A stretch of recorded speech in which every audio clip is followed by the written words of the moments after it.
warahmatullahi wabarakatuh. Perkenalkan, nama saya Fikri Haikal, NIM 214110401104 dari semester 3 Prodi Manajemen Pendidikan Islam Kampus UIN Profesor Kiai Haji Saifuddin Syukri Purwokerto. Di sini saya akan mencoba menjawab pertanyaan dari Pak Nur Halim. Beliau selaku dosen pengampu mata kuliah pengembangan kurikulum. Untuk soal yang pertama, jelaskan urgensi atau pentingnya memahami pengembangan kurikulum bagi mahasiswa MPI dan bagi administrasi sekolah. Salah satu tujuan pengembangan kurikulum itu sendiri yakni untuk menciptakan kemajuan bagi lembaga pendidikan tersebut. Lalu pentingnya bagi mahasiswa MPI ini untuk memahami pengembangan kurikulum, yaitu perlu Anda ketahui prodi kita manajemen pendidikan Islam itu sudah belajar yang namanya ilmu manajemen. Nah, dari situlah kita bisa menerapkan ilmu manajemen kita supaya lembaga pendidikan tersebut itu bisa berkembang dan bisa maju.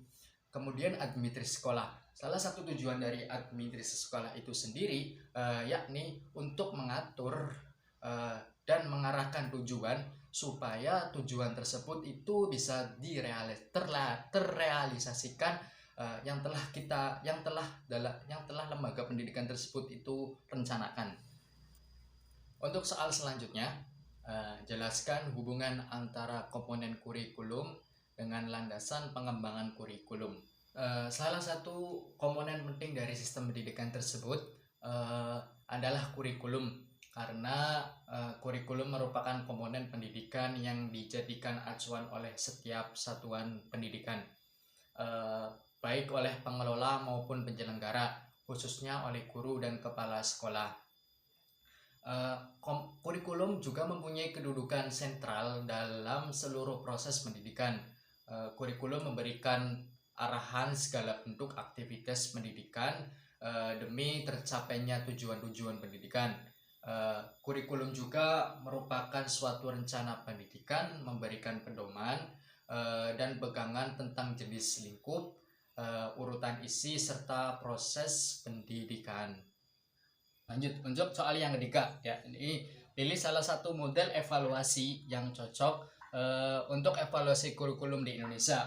Yang pertama, jelaskan konsepnya, dan yang kedua, jika Anda sebagai Menteri Pendidikan, langkah apa yang Anda akan lakukan agar model tersebut dapat terlaksanakan dengan baik. Di sini saya memilih ini educational system evaluation.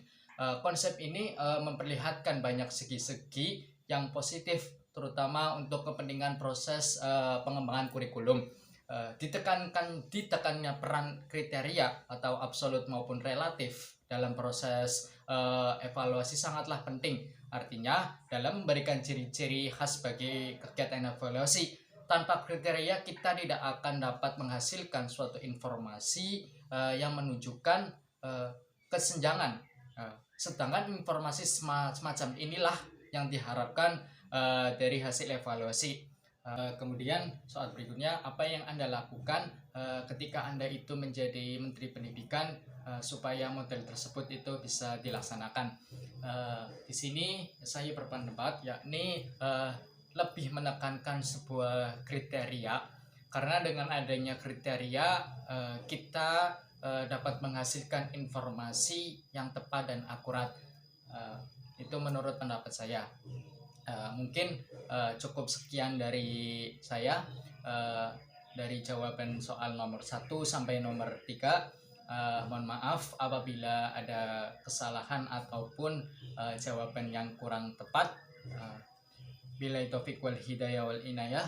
Wassalamualaikum warahmatullahi wabarakatuh.